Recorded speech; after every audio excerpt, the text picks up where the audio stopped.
Welcome to Under the Sun podcast. I'm Ilea. And I'm Irene. Grab a cup of coffee and your comfiest sweats and join us every Monday as two best friends discuss everything from raising free-range gremlins to business and really everything under the sun. Let's get started, and thanks for being here. I jumped on the Crocs bandwagon because Jake jumped on the Crocs band, and I made fun of him for a year, but he's like, they're so comfortable. So I finally got some just to throw on, and we go to the pool a lot with the kids. Yeah. Well, then the kids decided they need some, and I'm not spending $40 on shoes they're going to outgrow. Yeah. So I found those at Kroger for like $12. And as soon as I brought them out, well, I don't mind have a crocodile on them. It's like, how did you know? Of all the kids. You could get accessories on your Crocs. I know. Okay. I've been anti-Croc for the longest time and very avid anti-Croc. Yeah. But I don't have kids. I understand the benefit of them, but there was someone that was walking in the cutest platform shoes. I'm like, what the heck are those? They're Crocs. They were platform sandals, and they were adorable and trendy. And I go, no. Those are Crocs. Yeah. That's how you know you're getting older. like that's like convenience. Oh, it's cute and convenient. No. Yes, that's what I'm saying. I'm hanging on to the no Crocs. But my husband bought my daughter a pair of fluorescent pink so cute Crocs. The baby ones are cute. Yeah. She loves them. I say, like, go get your shoes, and she's like, she goes and she grabs her Crocs and we put them on her. And baby I'm like, Crocs are adorable. They are. But as an adult, if you're walking around, especially with socks, no, you should go to prison. Wear socks. The kids wear socks now. One of my coaches, and it infuriates me, in the wintertime, she has Crocs that are lined with fur. Stop. They're fur-lined snow. Fur-lined Crocs. I go, what are the point? What's the point? There's still holes in them. And you have fur and you have socks. They are hideous. Do something about it. You should have like a no Croc policy. Oh, there was a night that we all got together after a coaching session. We're a nation divided between us coaches. Like half of them they love the Crocs, half of them don't. There was one day we went and grabbed a drink at Industry Brewing after a class, and it was a heated conversation. So Stephanie wore her Crocs out to get a drink with us girls, and we stole her Crocs and we put them up on the highest part of the bar. She couldn't reach them, and we're like, "You are absolutely we're waving the white flag. You are no longer allowed to wear these." That's great. So we hid them from her, and she was not happy. Yeah, but we were. It was very funny. I am happy. One less set of Crocs in the world. Either of you seen Crazy Stupid Love? Yeah. You have to watch it. It's hilarious. Yeah. So it's Ryan Gosling trying to teach Steve Carell how to like be a ladies' man. And he's like, what are those shoes? New Balances? Give me those. And so they're standing on the second floor of a balcony. And he hands them, he's like, oh, they're my New Balances. And he grabs them and he chucks them over the balcony. Like, you're not wearing those. Well, now all the children are wearing them on purpose with like mid-calf white socks and paying a lot of money for them. I can see that. But anytime I see like a Gen Zer with them, I'm like, give me those. Chuck them over a balcony. Get out of here. I know. The trends are different than when we were even growing up. I mean, I thought our 90s style was very cute, but now it's so different. It's like as cropped as it can get, and then your mom jeans. Yeah. Which I'm a fan of mom jeans. I really am. But then you crop it up to like the bra, and I'm like, whoa, okay. Yeah. This is different. Yeah. There is like, I feel like the trend you're talking about, like in the 80s or 90s era, there was still like more fabric involved. Yeah. I feel like there's a lot less fabric. And maybe I'm like old and I'm like, put your titties away. I know, that's kind of how I feel. But like, I'm like, have some respect for yourself. Like, that is not empowerment. Put them away. Right. Yeah. Or I can see your entire torso and we're out to dinner. Like, it's kind of interesting. But remember those shirts that shrunk? Yes. And, like, there was like one size fits all. When are those coming back? Yes. I will sign on. Yeah. Yes. I want that in a dress form where like it flares, but that's the top. But I love that. It's like I'm breastfeeding because like, and sometimes my boobs are big, sometimes they're small. We need to expand and contract. Yeah. Make it. There you go. Yeah. I think that's a great Brand idea. it. I know. Patent pending. Yeah. Anyways, welcome to the podcast. Welcome to the podcast. Long tangent. Yeah, we offended a lot of people. Offended a lot of people. Oh my gosh, I'm gonna make that Croc thing a short, and people are gonna get so mad. People are so. Did you see people get really mad about salt? Oh, people are mad at us all the time. Oh, about the Celtic salt in your water? I put some in here before I came. Nice. Love it. People are mad. I tell my people at my gym to put salt in their water. Yeah. Oh, but people are so mad, so triggered all the time. Why? By everything we do. But that's okay because it helps the algorithm, and now we have like fuels the fire. I would say YouTube is not as productive as it should be yet. Yeah. We have like consistent listenership, Yeah. and like people watch it all the way through, but we just need to increase that volume. But our listener like podcast episodes are like growing by the day, which is awesome. Cool. I'm excited about it. Well, you guys hit some really cool topics. I mean, they range. So Yeah, we love it. We wanted, that's what with the name that she came up with, Under the Sun, but we even debated when I came in as the second host, like, do we change the name? Do we leave the name? But we really wanted to be able to talk about whatever we wanted. So, yeah. All right, Under the Sun. Because it's going to stay. I mean, that's what a podcast is for. I feel like you can talk about, you got to talk about anything and everything. Yeah. Well, we want to talk to people like you who are the experts in your field and can tell us and teach our audience I love it. how things are going. So like, we know you. Yeah. Our listeners might not know you. Why don't you introduce yourself, tell us who you are, what you do, and maybe how we know each other. Yeah. Okay. So my name is Michy Maloof. Sometimes I go by Micheline, my full name, but my friends know me as Michy. So I have been a fitness girl in Peoria, probably, going on to almost 15 years. And I own a gym here in town, and I also got into real estate a couple years ago. So it's one of those things that I love a challenge, and I love helping people. And that's kind of been my basis for everything I've done in my business is I just love to learn. I love to help people, and I love to, especially in fitness, just try to make people feel like they're their most incredible self, their most badass self. Because I started off not feeling super great when I first got into fitness. I was actually an injured dancer in high school that was told I was only going to ever walk a treadmill for the rest of my life. Like, get used to walking a treadmill. Yeah. What happened? So my L5, which is kind of on your low back, back in the day, we didn't know how to stretch right before dance. So we would just be going into our crazy dance moves without warming up our muscles or stretching at all. And so my L5 kind of popped out of place at like 16 years old. And so I remember this day I was walking into my parents' bedroom to ask them a question or something, and I just fell to the ground onto my knees. I could not physically get myself back up, because what happens when your L5 goes out, it hits this nerve, and then you just lose all control of your legs. Oh my gosh. And so I, was in the chiropractor's office for, a couple days a week, and then he got me somewhat figured out. And I had this terrible chiropractor at the time that just put a lot of fear into me. And I was 16, and he said, "You're never going to have a baby the normal way." Oh, geez. Yeah, because of my L5.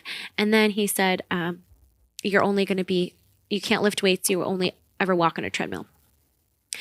And so I refused to believe that. And I started to, just like you guys, you're your own best advocate, right? Yeah. So I started to learn about, because I love dance, I started to learn about movement that was similar to dance. So I got into Pilates, and I got into bar fitness, which is, bar is kind of like standing Pilates, but it engages your core in such a way that it builds your innermost abdominal wall, and it goes into breath work, go into stretching like yoga, but it was very dancey, which is what I loved.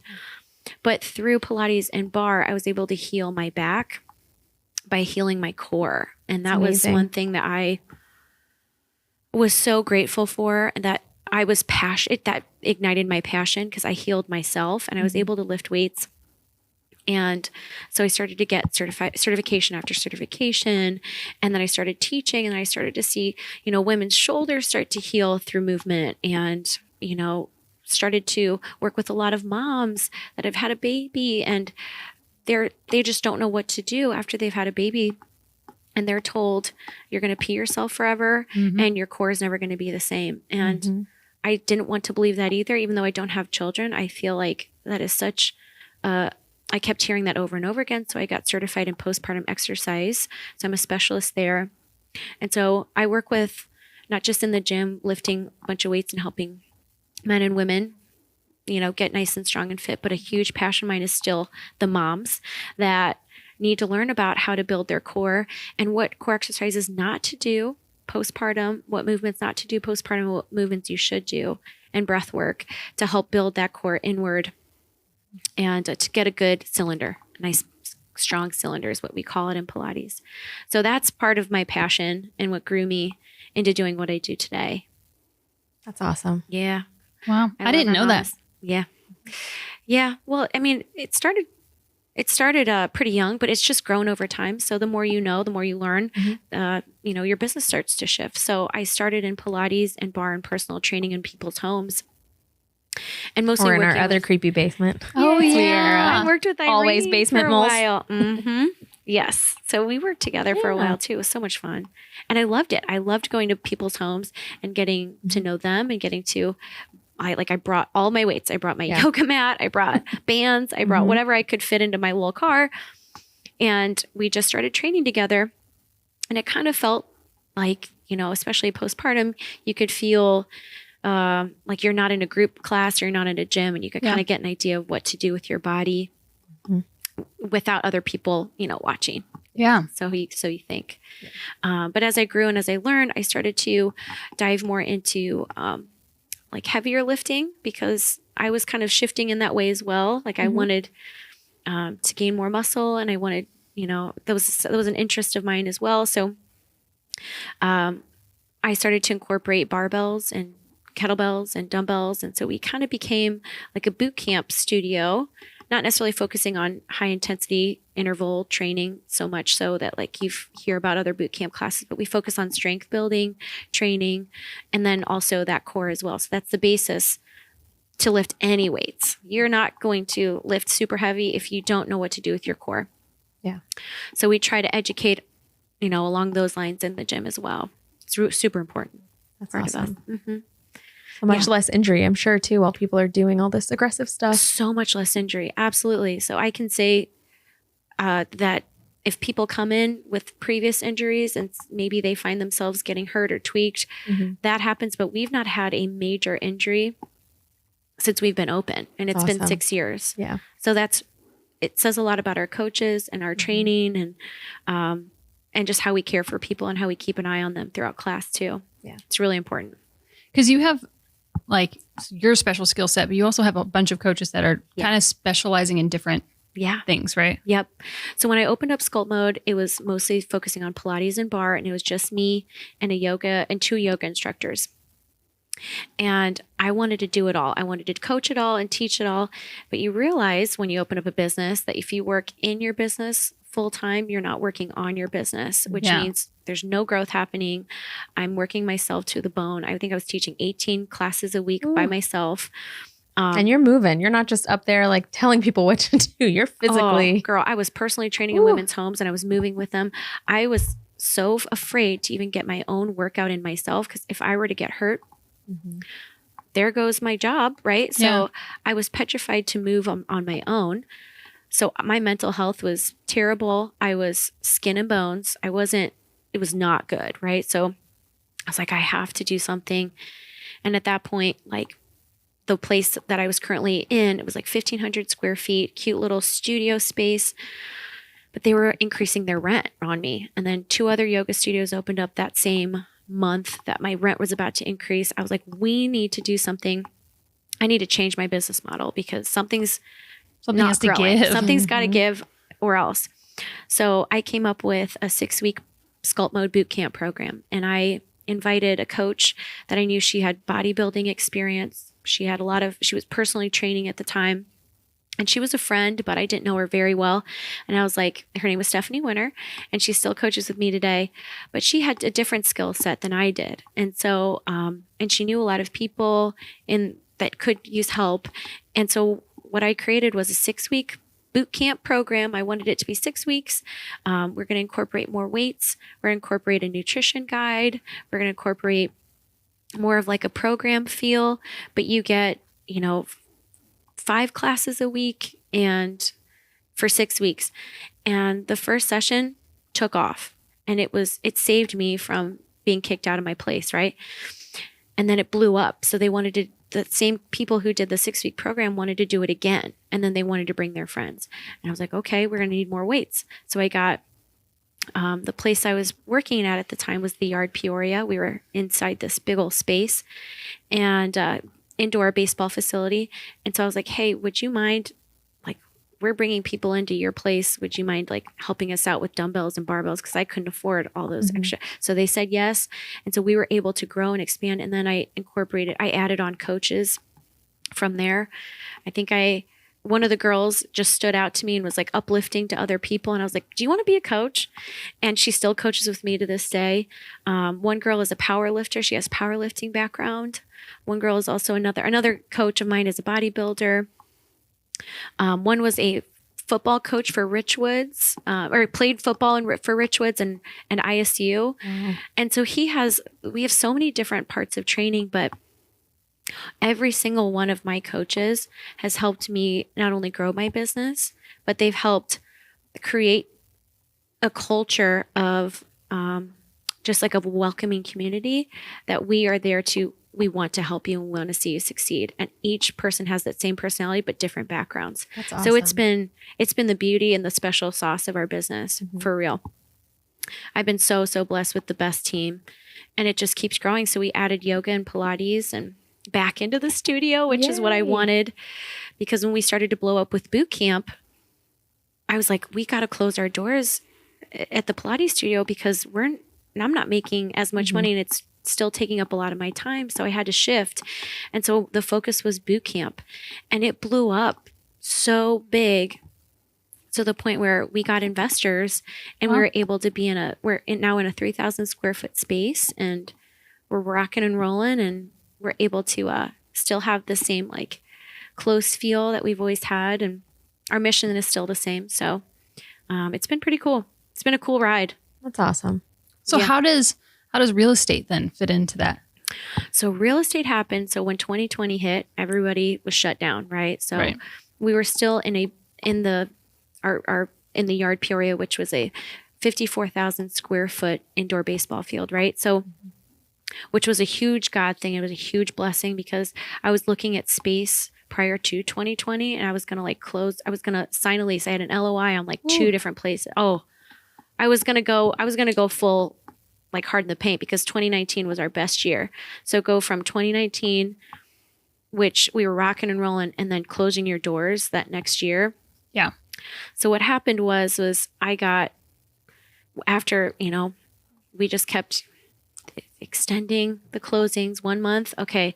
All right. 2 months now. Okay. 3 months. I got a little spooked because what we decided to do during 2020 was we shifted into Zoom workouts. So we would still get together with everyone. I decreased everyone's membership rate significantly. So they still wanted to sign on to Zoom to see everybody. But we were still at least getting some sort of income coming in. Yeah. And I was still paying my coaches the exact same rate as if we were in the studio, because I didn't want to pay them less. They were showing up, doing a Zoom workout for our members. And we actually kept about 89% of our membership that way, which was fantastic. But I didn't know the future of the gyms. I didn't know if we were going to survive. So I was like, okay, at this point, I didn't know where I was going to turn, what was going to happen. So I wanted set up like a plan B, right? So I was like, okay, my family business is real estate. I've never wanted to actually do real estate because I want to, kind of do my own thing and build my own empire. Sure that. And then go my own way. And so I was like, I'll do it. I just want to see if I like it. So I signed up for the real estate course. I turned out to really enjoy it. It was a lot of, it kind of functions as your own business, right? But there's just a lot more paperwork, and you're still dealing with people, and you're, all the things that I love doing in my gym, but it's kind of catered to, obviously, the real estate world. And I didn't realize that I was just fighting something for the longest time just to fight it and just to like not do what my family was doing. I realized I'm really good at it, and I really enjoyed it. And it was actually my very first job was working an open house at like 8 years old. So, I mean, I've been in real estate and around it my whole life. And so it was it stirred because of COVID. And then I turned out to really love it. Like, I'm really enjoying myself. Yeah, I'm helping clients from all over. And I've been in Peoria my whole life. I just saw you did a California deal? Yeah. Yep. Awesome. So they're out of California. And then we have, I have another client who's in Virginia who's coming into town working with Kat. So I really love that I have the knowledge of Peoria, because I have my business, I'm able to connect people, and I know a lot of people that come through. And, if I can't answer a question, I might know somebody that can, or I can show them around Peoria because I know it very well because I've been here for so long. So that's been another avenue that has kind of drawn me to real estate too. But I just love how you can continue to take on new challenges with real estate, because just because you have your license doesn't mean you have to necessarily sell houses. You can do Airbnb, you can wholesale, you can do real estate without a license. It just opens up this whole new world of opportunity, and why not?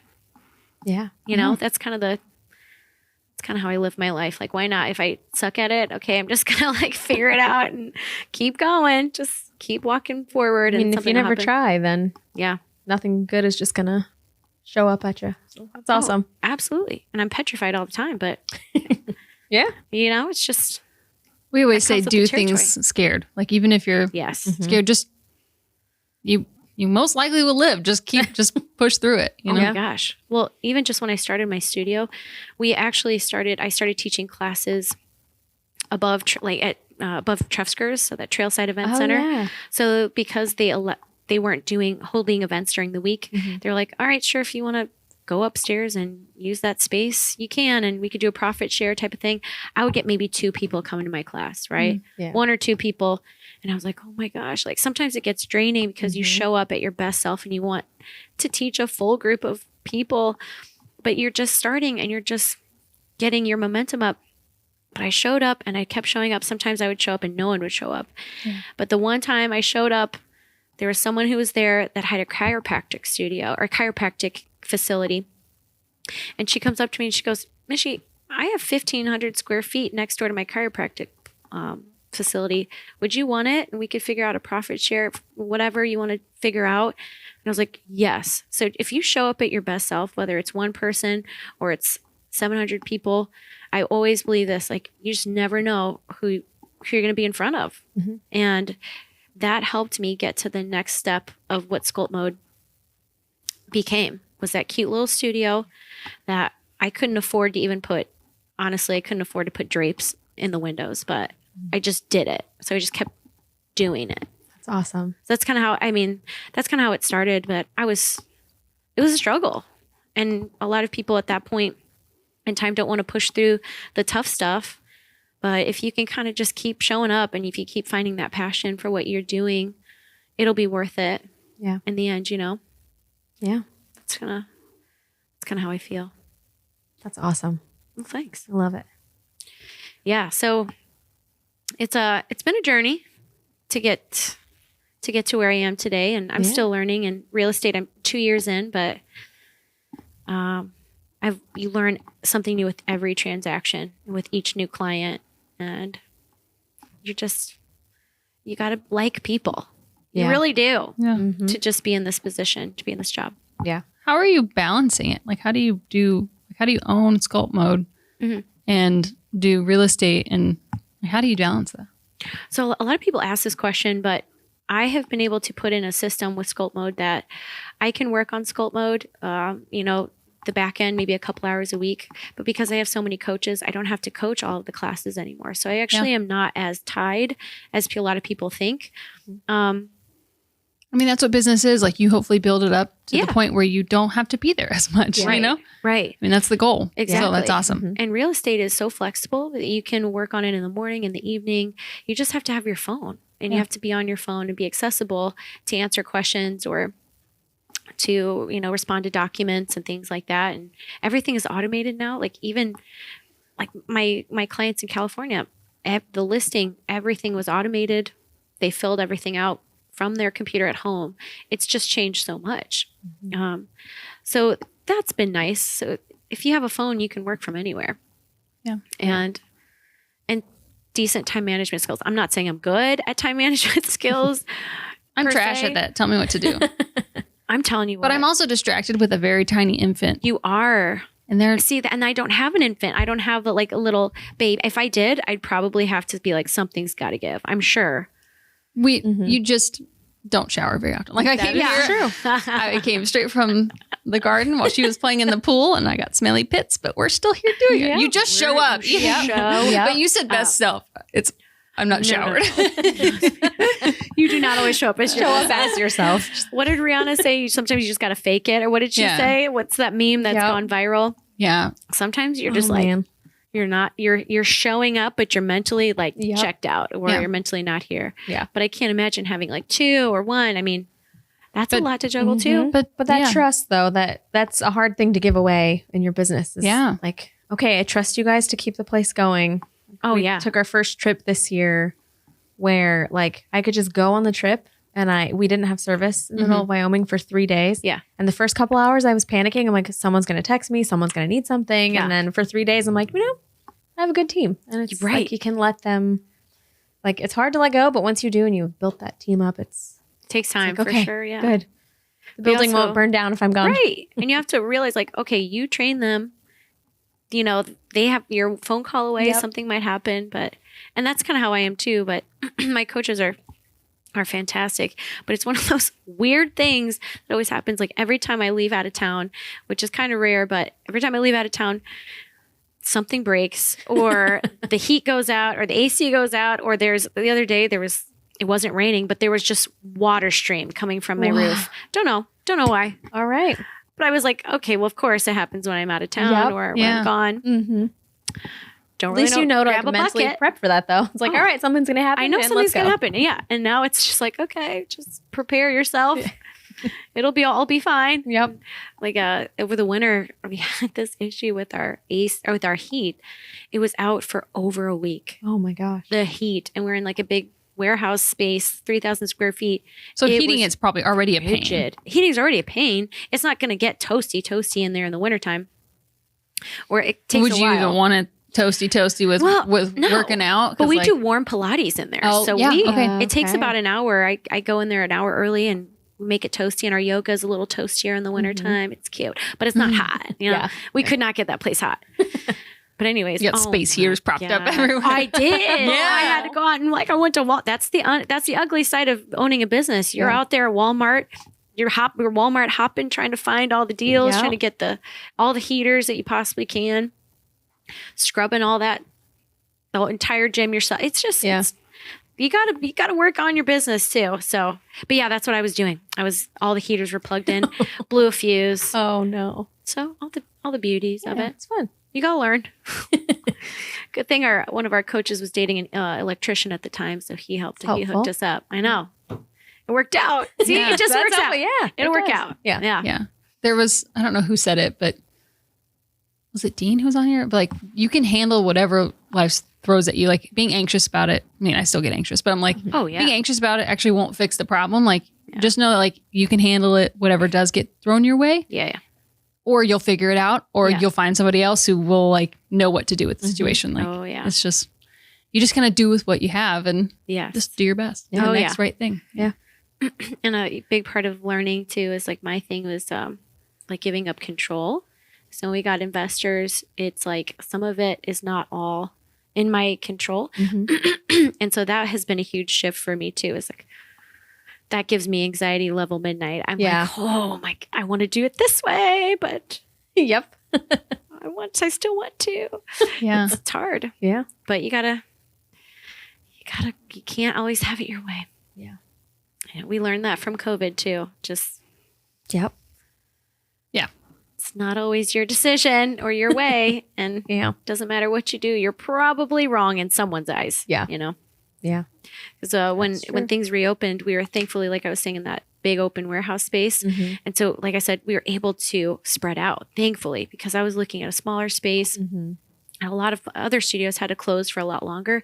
But, we were taking temperatures. We were washing hands. We were able to be like one person on this side of the room, one person on this side, because it was such a massive open space. Yeah. So that was a huge blessing that we were able to operate, and because it was hard on us businesses going through that, but it's hard on obviously we were all just struggling, right? We didn't know what to do. Yeah. Yeah. I mean, you opened your business in 2019? October of 2019. Yeah. You opened this place up? Yep. Oh. And so we left. We left because between Jacob and I, it's like, oh, okay, cool. This is a business that's recession proof. And then COVID happened and we're like, well, all right, here we go. But that was one of those like pro cons. In the beginning, it was really hard to staff up. And so we were in a 4,000 square foot building with myself and one other hairstylist. Yeah. But the perk was when we opened back up, everyone's like, oh, do you have to cut your hours? I'm like, nope, I've got 10 stations. She's over there. I'm over here. We were at full capacity hours. So that was one of those like, but pre-COVID, it was stressful. And then post-COVID, I was like, all right, this works. We'll just add one person at a time as we go. Okay. So, but we had all the space too. Yeah, you guys have a big space. Mm-hmm. It's roomy. But yeah, it's but how did you guys deal with the actual shutdown? What did you guys do? Just worked on your business. We worked on the business. A lot of construction. Yeah. So we did stuff you can't do during like the bathrooms. One bathroom has been flipped and one still has not. Mm-hmm.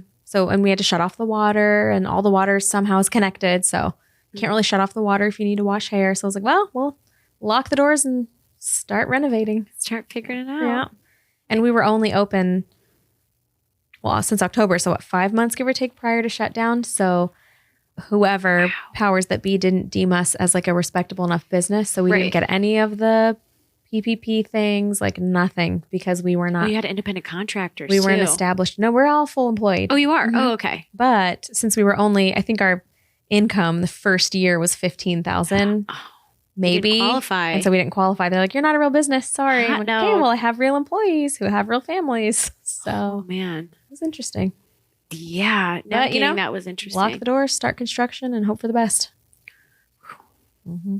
And touring just stopped. Like cold. Right. I mean, all of it.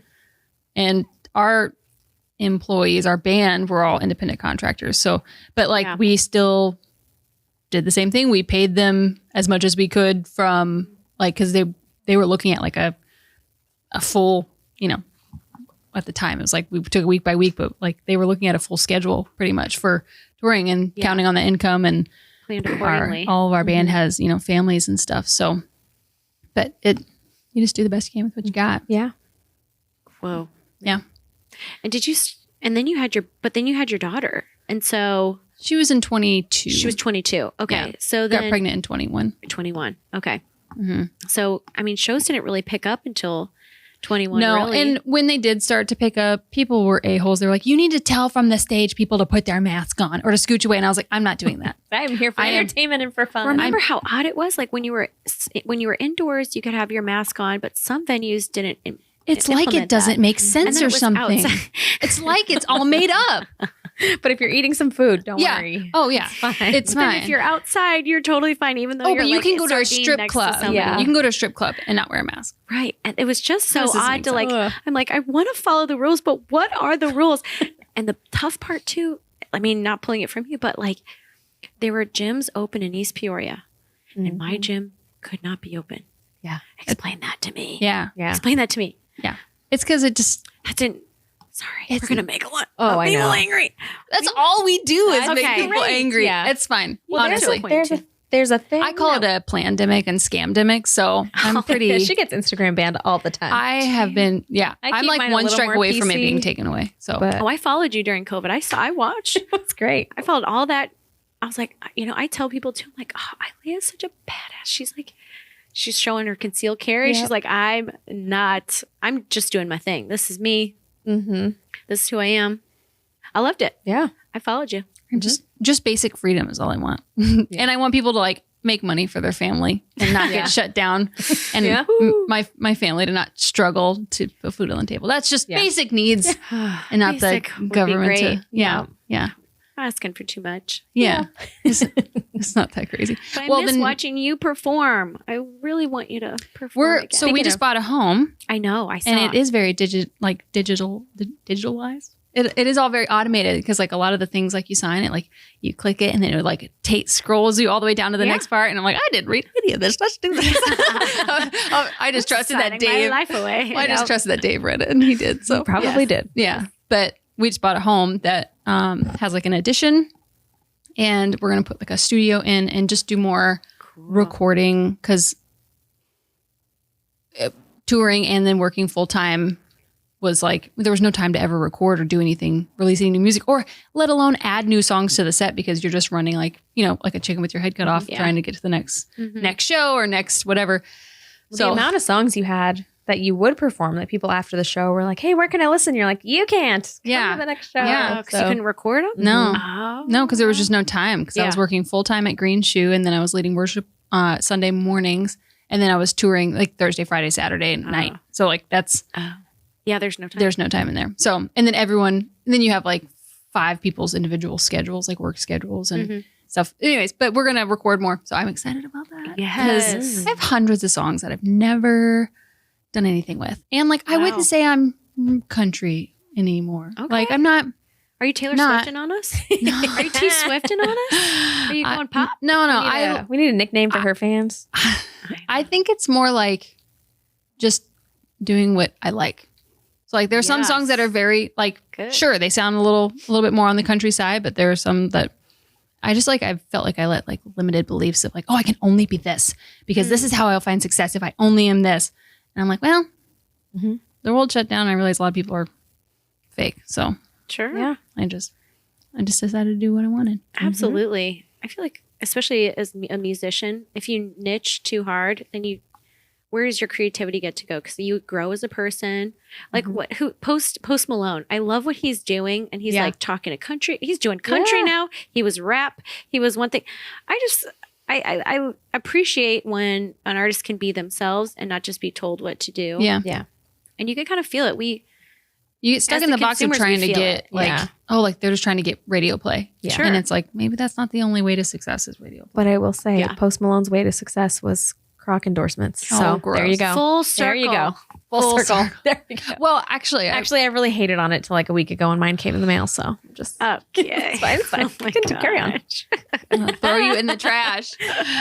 No, but I do remember. So just a side, I don't think anybody cares, but when COVID first hit, I remember being hit with like promotions people to promote. Well, not the beginning of COVID, like kind of the end, promoting like saying, hey, like if you post that you got the jab, we'll pay you.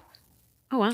And I'm like, no. Do you not follow me at all? And I was like I post like screenshots of like hell no, like typed out of it's I didn't know that. Yeah. It's like wow. They didn't ask for proof that it happened. They said just promote that you did it. Just promote it. And I was like, ooh. It's a lot of that going on. Nope. Not gonna do it. But mentally, like through COVID, through doing like 2 different businesses, like you gotta be like tough to do all that. Women are tough. Women are tough. You kind of just do. Have you noticed in working out the pain thresholds of men or women? Because men are like, I work out, but like women, I feel like are a little more resilient. You know what? Like we're maybe physically muscularly. Throw them under the bus. What's the word? Throw them under the skeletal system weaker, but like in our brains, it's tough. I love to see the competitive edge with everyone that comes in. Yeah. Everyone's a little bit different. And as you get through our classes, because some of them are tough, but it's not like high intensity interval training where your nervous system is like going crazy, like every single class. It's not how it is. A lot of people think that's what it is because we have a name called boot camp. Yeah. But it's just weightlifting and it's a lot of self-paced workouts. And so some people like to do it as fast as they can. And I'm trying to tell them like, go slower, add weight, add rest, but they're never going to listen to me. They're just they do it properly, but they're going to go as fast as they possibly can and go as hard as they can. And I see a lot of that more in women. I do see a lot of that, but it could be just personality. It could be like those people that love cardio and they want to make the workout more of a cardio endurance by going faster. But the men that come in, you have to kind of let your ego off to the side and know that you're going to get a good workout and you're going to learn because we don't have a lot of men because they can't put that off to the side because a lot of our classes are female.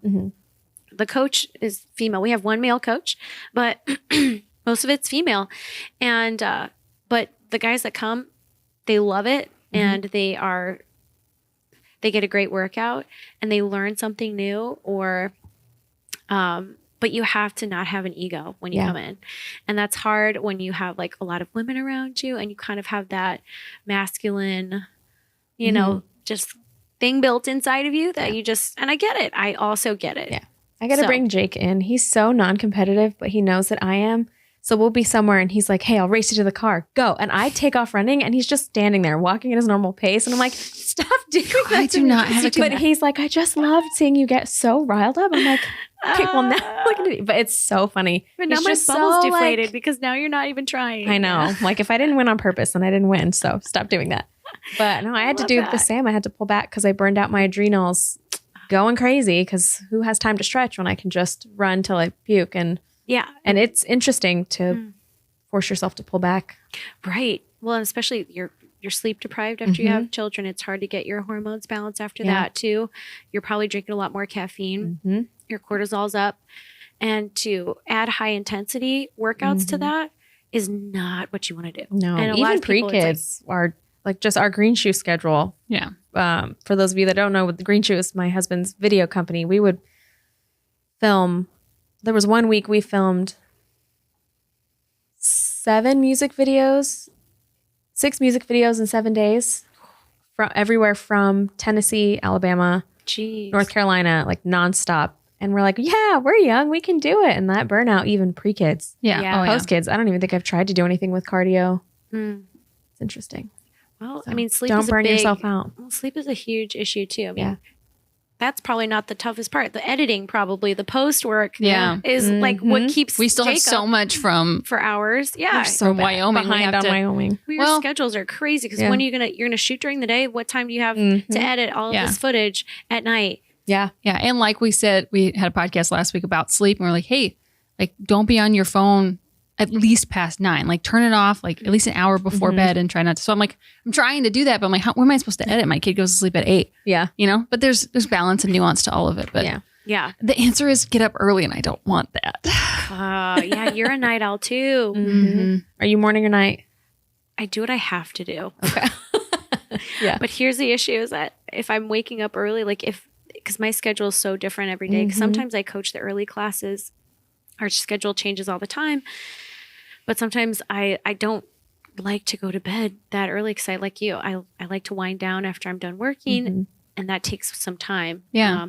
And I've now had to I have to use melatonin now, or else I cannot. It's bad. But anyways, I will still go to sleep at the same time, but I'll wake up super early, but then I'll feel super tired throughout the day. Yeah. So how's your thyroid?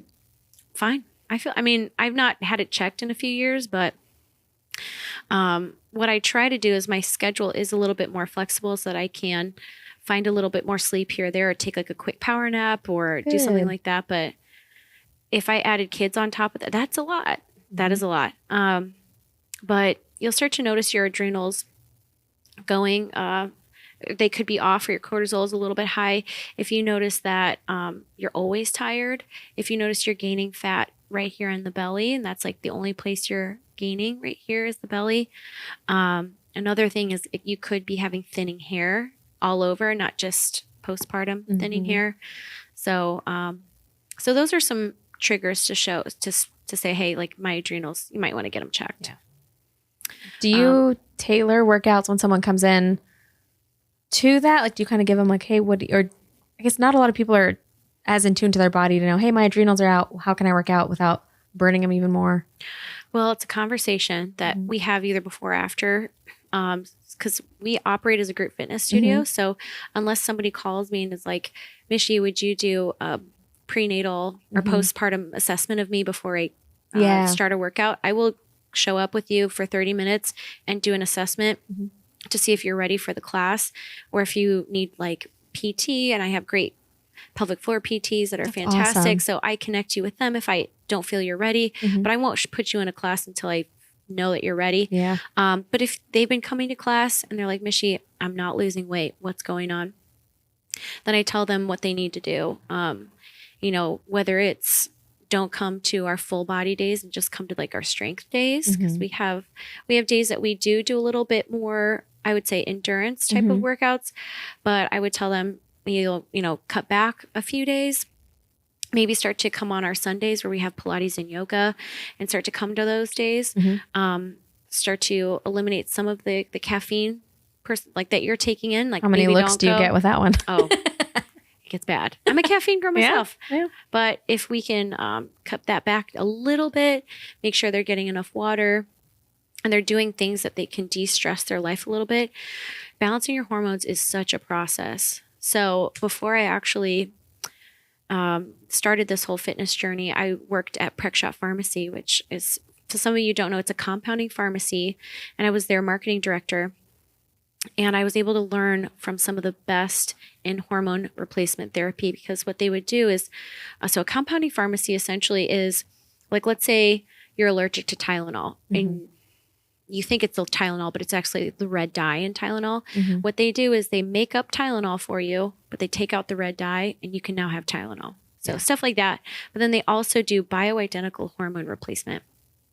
And so the two pharmacists there sent us to educationals. They sent us to all these different things. So I was able to learn about the endocrine system. I was able to learn about the body, and I'd have to teach physicians about hormone replacement therapy. Like a lot of physicians out there, and this might get you, a lot of physicians don't know about imbalanced hormones, and they know birth control. Just put it on birth control. That'll balance your hormones. Oh, it's one of it doesn't. Just so we're all clear. Well, anytime I hear someone saying like, "Oh, I'm trying to change this," they have me on such and such, and it's a hormone. I'm like, what's my boundary here? Do I tell them like, hey, make sure it's bioidentical? I don't, unless we're like at that level where I'm like, hey, let me tell you, right? Please don't take it unless it's not bioidentical. But so the difference really between synthetic and bioidentical is that the bioidentical is supposed to mimic your hormone cycles. So synthetic is synthetic, right? And so there's always a little bit of an issue that you might see or a side effect. So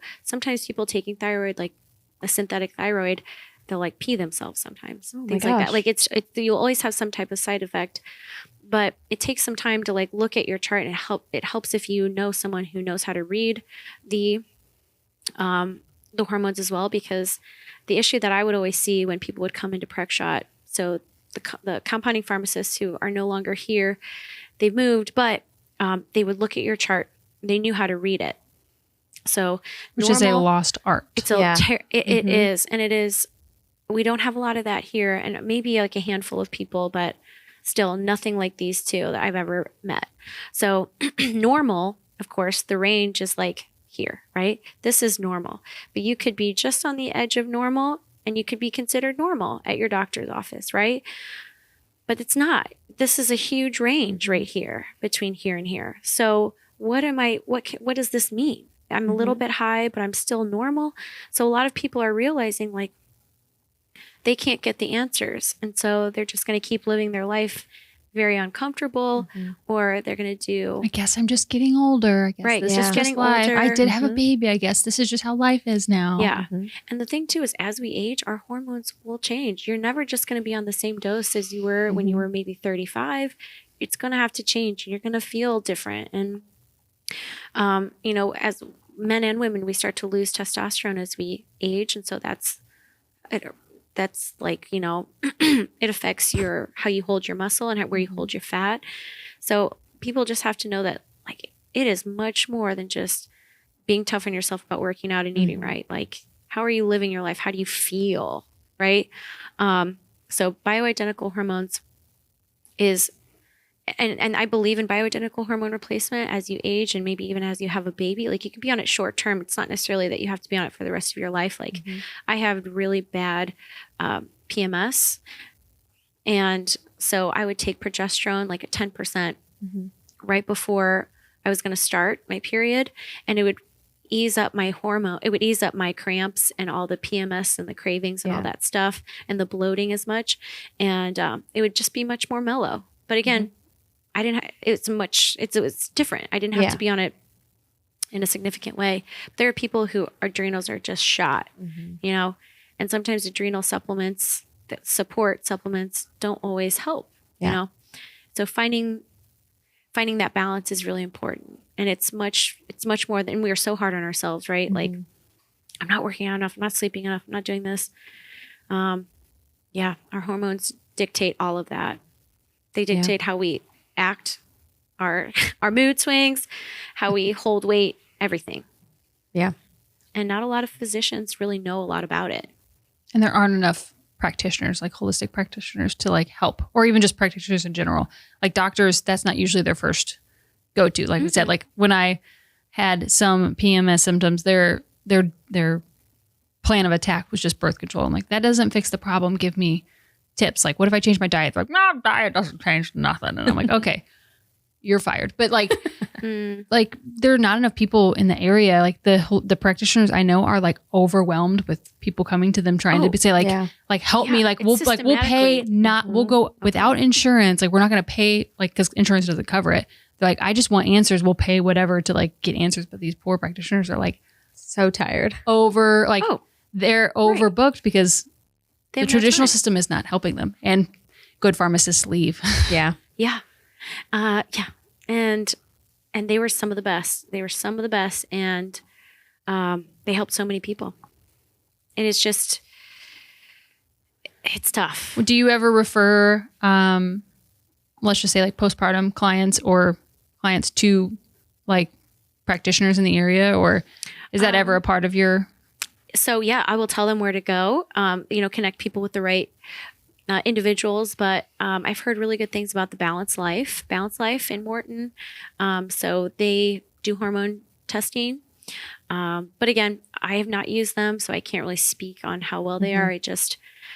I used these compounding pharmacists, and I still reach out to them to this day to like connect with them about that. But like, and they're still the sweetest people. They would probably read someone's chart for them and all that. But I was blessed to be able to learn so much from them. Now but unfortunately, will they be can't on our go back. podcast?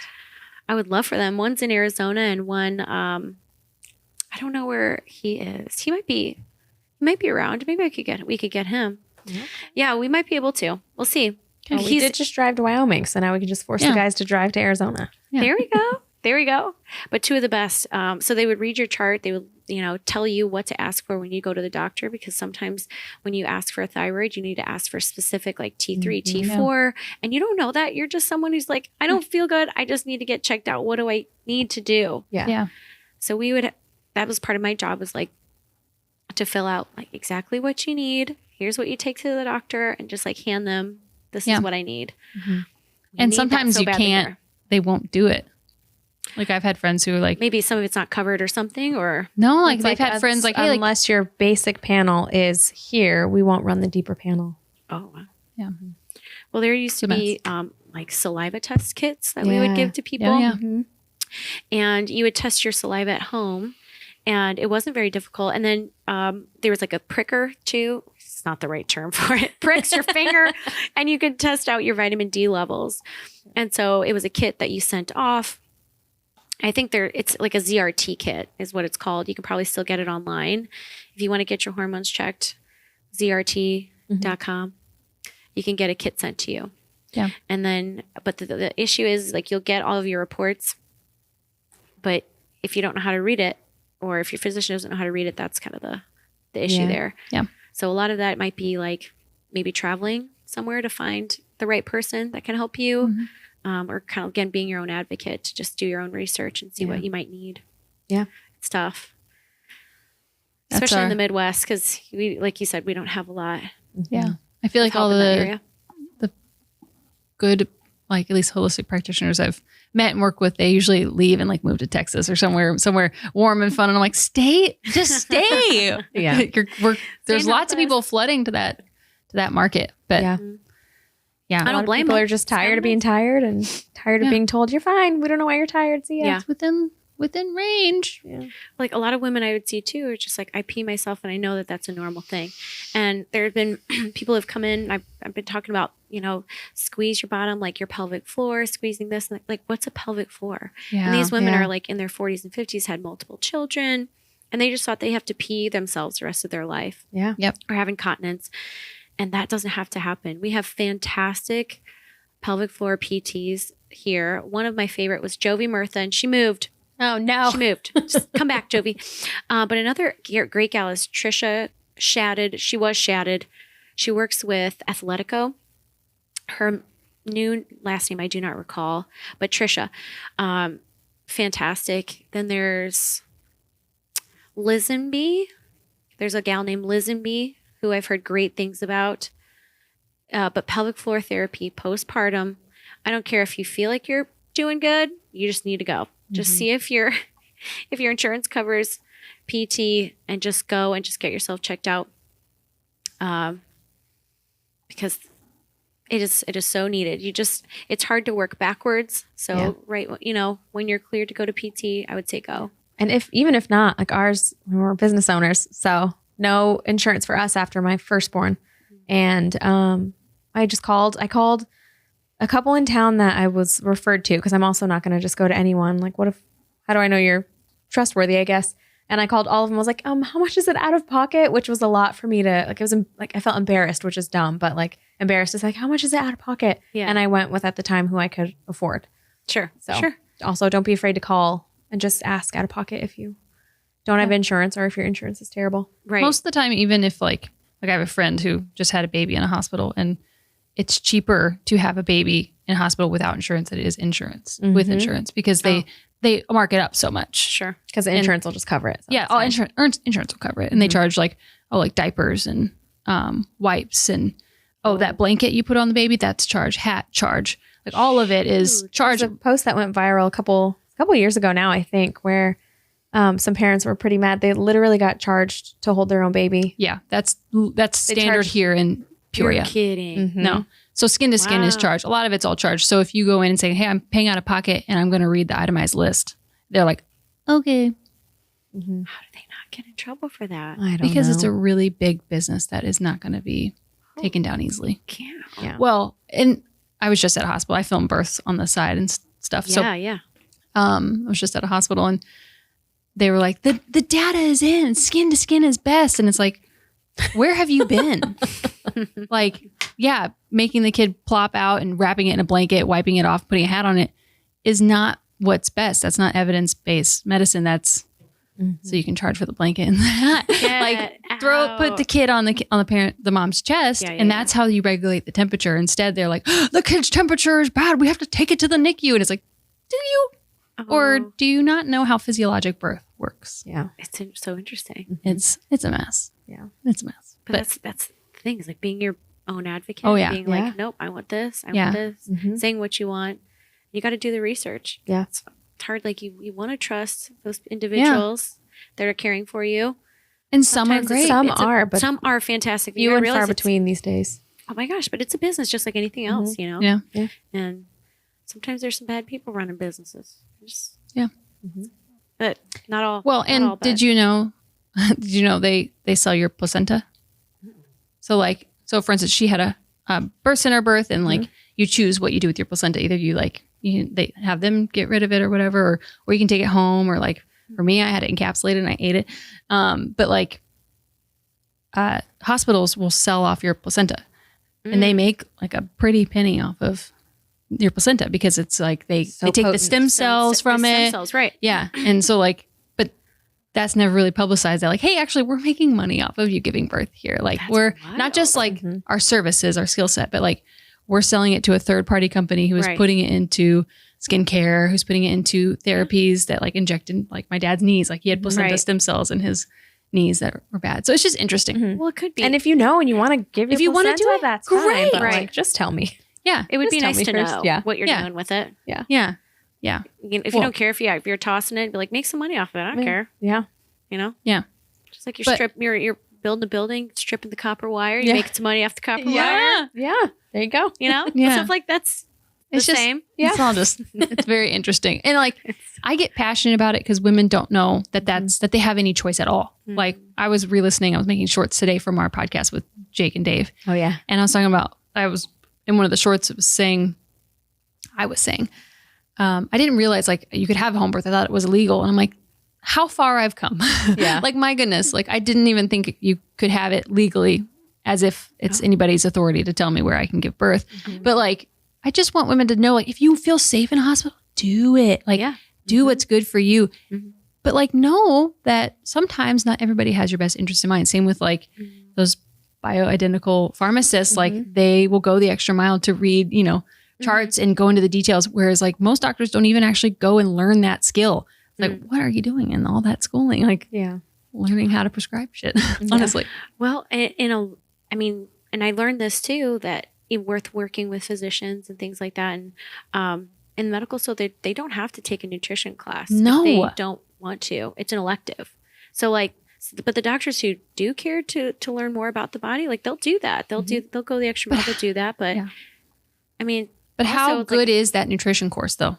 Like, I want to know what their standards are. Cause like, Lucky Charms is healthier than beef kind of nutrition, or or real nutrition. Lab grown meat. Like, what is the nutrition? It's like what we were taught too. I mean, I was studying to be a dietetics in school, and then I realized, okay, I thought the only facet of dietetics was working in a hospital, and it petrified me. So I said no to that. But I mean, you learn the standard American diet. You learn, which is sad. Standard American diet is. What the acronym is sad, and there's a reason for it. It's wild. What does your food plan look like at Sculpt Mode? For my nutrition or for yourself, or for myself? Mm-hmm. Both. Well, I try. I'm not perfect. I love to enjoy. Food is love to me and my family. Yeah. So like, I'll eat the homemade meal. I'll also eat the fries. Yeah.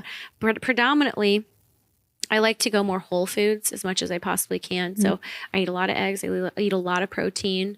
I try to get some veggies in when I can, but try to just keep the processed down a lot, you know, even though it's not necessarily terrible for you, because we've evolved to be able to handle a certain amount of dyes and toxins and things like that. But I'm not saying that all of it is bad and it's going to kill you, but I try to just go with whole foods if I can pick it, or pick it up from the grocery store and it's not in a bag. That's kind of what I try to go with throughout the week. But then, if my mom is making some food, I'll eat it, or if I'm going out on the weekend, like I'll eat something that's not super healthy, but I just try to do a little balance. I like to call it like an 80-20 rule. 80% healthier, 20% not so much. Like I'll have some chocolate at night or whatever you want to have. And the stress, we've talked about it before, but like sometimes the stress of, I can't believe I just ate that will deplete you so fast. Depletes your joy. Oh, it absolutely does. I see a lot of that. Like people coming up to me and be like, oh my gosh, I was so bad this week. And I'm like, so you enjoyed yourself? Yeah. Did you have a good time? Like, come on. You're already hard enough on yourself. Yeah. In every aspect of your life, you're going to beat yourself up about what you're eating like one day. Yeah. And that's not the right way to think about it, So if you think 80-20, you try to think of food as fuel. That's kind of how I always try to tell my clients, like it's fueling your body. What kind of fuel do you want in that tank? Something that's going to short out on you real quick. Like that's the high sugar. That's the stuff like that. Over time, it's not going to make you feel the best. But if you want to do a little bit of sugar before a big workout, do like an intra-carb situation where you're using that sugar for your workout to give you a little bit more energy. Like, yes, let's go do that. But it's those people that kind of just, get addicted to that sugar, and it's easy to get addicted to it. Even just wanting to go for something sweet after a meal, like that's conditioning. Yeah. Nothing is an actual need. Right. Yeah. So it's just you conditioning yourself, and we can get out of that condition. Just give it, like I always say, 2 weeks of something, being consistent for 2 weeks, you'll start to change a habit. Yeah. But people don't. First 3 days. Yeah. Are hard. Yeah. They're hard. So I don't want to do it. Yeah. And then I don't. So that's what happens. We always say on this podcast and to our children that you can do hard things. Like it's, it can be hard, but you can do hard things. You can do hard things. Any parting thoughts? Anything you'd like to say or talk about before we go? I just love you guys. Thank you for having me on your podcast. Thanks for being here. I've been usually I try to I keep it very PC with most of the things I say, and but I felt like I was able to really talk about some touchier topics, which I really like, that I'm passionate about too. And I haven't really been able to talk about hormones in this way, in this facet, in a really long time. So I was able to do that with you guys, and you kind of brought me out of my shell with that. Good. So I appreciate that. Anything else you want to be politically incorrect? Because we love it. You do. I know. I like it just because I lived afraid a lot for a long time of scare, saying saying, speaking the truth. And like, it was just like, actually, like, I researched the shit out of everything most of the time. And it's okay to, facts don't care about feelings very often. So. Right. And you're so good at that. And I emulate that and the way you are, because I really, truly I love it. And act confident and no one will question you. Trust me. I get that. But in a world that's it's the business owner side. It's so scary to be, I don't want to be canceled. But I like everything she posts. And we like all the same pages. Oh, people will root for me, but they won't share my stuff anymore. Yeah. So they love to be like, yes, girl, like that's so true. People shouldn't be dropping of strokes and heart attacks at 18 years old. That's crazy. But they don't say anything. Like they won't. Well, it's this culture of if you speak up, if you say anything that goes against the norm, you are done for. Your algorithm is going to be next to nothing. That's my Ilea Colgan brand. The algorithm is trash, but it's trash. But I would rather my daughter see me speaking the truth and hell, just spreading education than me to sit silent. Yeah, like I don't want her to say my mommy was just a docile mom. I was like, no. Mom fought for your freedom a little bit, like in my own social media type of way. Yeah, that's cool. And like that's your platform. But it's also it's pivoted because I've had so many messages of women being like, "My doctor, I didn't realize I could fire my doctor. I didn't realize I meant to share this forever ago, and it just hit me." There's a listener who sent me a whole long message saying that like I did not realize I could fire my doctor. I did. I fired him. I went and found somebody else and said, "This is my issue," and they're like, "Whoa. That is a bad issue. Let's fix it." Because she couldn't get pregnant. It had been 6 years of her working with this doctor. And I don't know, like you just can't get, because you have to do IVF, which is not a bad thing. She went to a different doctor. She is 6 months pregnant now. And like, she's like, I would have never, I didn't know I had an option to say, you're not, I'm paying you, but you're not serving me in a way that I'm paying you to do. Yeah. So like, if that's my legacy, I'm fine with that. It's not the legacy I thought I would have, but whatever. Yeah. Things shift, things change. And honestly, I love it. It's like therapy. Yeah. Just sitting here with you guys. Oh, good. Feels good. So. We don't have to end if you want to keep going with if there's anything you want to talk about. Oh, I'm happy. Okay. Yeah. Good. I enjoyed it. I enjoyed this a lot. Yeah. This is dope. Well, check out Sculpt Mode. We're going to end. I'm going to convince her to do a online course.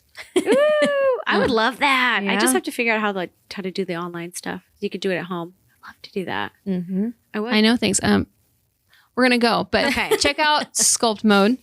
Actually, give the rundown. Like, where do you want people to find you? Okay. How do they do all the things? And then text me all your links because I will forget if you don't. That's fine. Yeah. So our gym is Sculpt Mode Bootcamp or Sculpt Mode Fitness. You could type in either one works. So Sculpt Mode Bootcamp, we're in Peoria, Illinois. And we'd love to have you if you're interested. And then Michy Maloof, you need a realtor. If you need any help moving, I'm here to help in any way I can. So. Yeah. All right. Okay, any parting thoughts to our audience before we go? Keep listening. That's it. Keep listening to these two queens. Okay.